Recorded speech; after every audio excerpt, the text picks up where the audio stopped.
აქციების შესახებ კანონის გაუქმება, ამნისტიის კანონი და საკონსტიტუციო ცვლილებები. წუხანდელი მოლაპარაკებების შემდეგ უკრაინის ხელისუფლებასა და ოპოზიციას შორის შეთანხმება ამ საკითხებზე შედგა.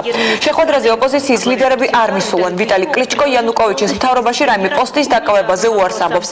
დღეს კიევში მასობრივი აქციაა დაგეგმილი, რომელიც რადაშის სესიას ემთხოვა. უკრაინული მედიის ინფორმაციით სპეცრაზმის დანაყოფების რაოდენობა მთავრობამ კიევში გაზარდა.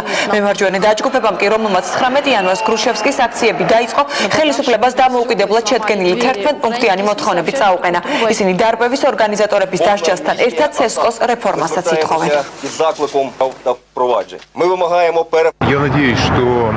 მე ვერ ხედავ ჩემს თავს იანუკოვიჩის მთავრობაში ამ თემის განხილვაზე უარი თავიდანვე ვთქვი. იმედია ხელისუფლება საგანგებო მდგომარეობას არ გამოაცხადებს, ეს ცუდი იქნება.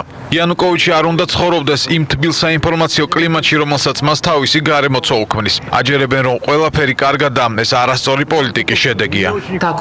მხარეები შეთანხმდნენ ამნისტიის კანონის მიღებაზე, ჩვენ გარკვეული წინაპირობები მოვითხოვეთ. პირველ რიგში ამნისტიამდე დაკავებული შენობებისა და გზების გათავისუფლება უნდა მოხდეს. ასევე მივიღეთ პოლიტიკური გადაწყვეტილება, რომ გადაიხედოს 16 იანვარს მიღებული კანონი. შეხვედრის დროს არსენ იაცენუკმა მთავრობის ხელმძღვანელობაზე უარი განაცხადა.